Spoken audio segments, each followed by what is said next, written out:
రెండవది fat man. ఈ fat man వచ్చేప్పటికి ఏం జరుగుతుంది అంటే ఇందులో ఈ ఫిజైల్ మెటీరియల్గా మనకి ప్లూటోనియం-239 వాడతారు.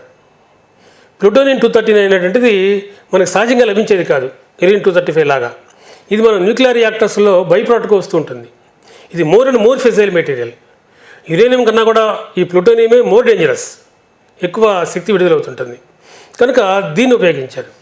దీన్ని మనము ఇంప్లోజన్ బేస్డ్ బాంబ్ అంటాం.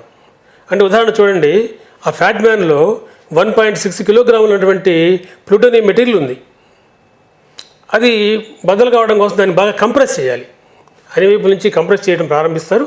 దానికి డెన్సిటీ 2.5 పెరిగే విధంగా, అంటే దాని యొక్క సాంద్రత పెరగడం అంటే దాని వాల్యూమ్ తగ్గిపోవడం బాగా 2.5 రెట్లు తగ్గిపోతుంది.